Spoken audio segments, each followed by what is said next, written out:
नमस्कार, मी डॉक्टर ऋषिकेश.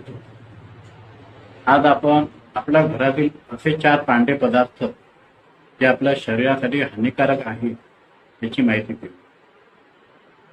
पहिला पदार्थ म्हणजे पांढरी शुभ्र साखर. आपण रोजच्या वापरात जी पांढरी शुभ्र साखर वापरतो ते केमिकल प्रक्रिया करून आणि गंध मिसळून तयार केली जाते आणि ती शरीरासाठी अतिशय हानिकारक आहे. त्यामुळे डायबिटीजचे पेशंट वाढले. प्रत्येक घरामध्ये निदान एक तरी डायबिटीजचा पेशंट आपल्याला आढळतो.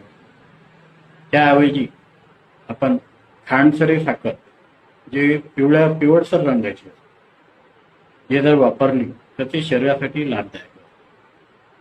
म्हणून पांढरी शुभ्र साखर न वापरता खांडसरी साखर आपण वापरावी.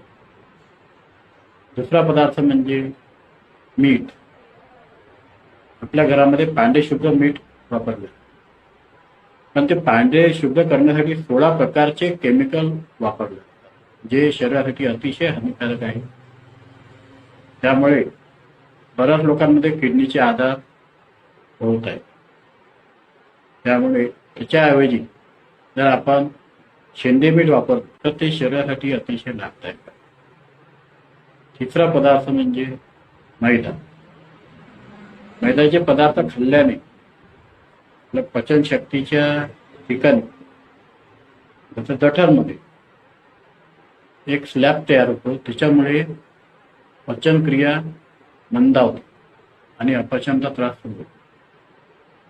त्यामुळे आपण मैदा खाणे टाळा. चौथा पदार्थ साबुदाणा. साबुदाणा तुम्ही 1 वाटी जरी साबुदाणा खाल्ला आणि तिच्यावर 1 ग्लास पाणी पिले तर तुम्हाला दिवसभर भूक लागत नाही.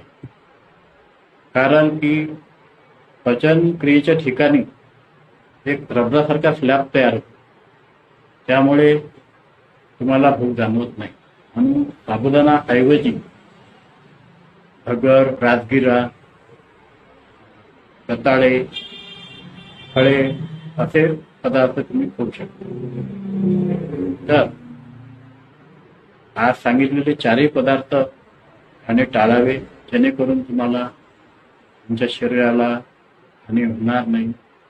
त्याऐवजी जे पर्यायी पदार्थ सांगितलेले आहेत त्याचा वापर करा.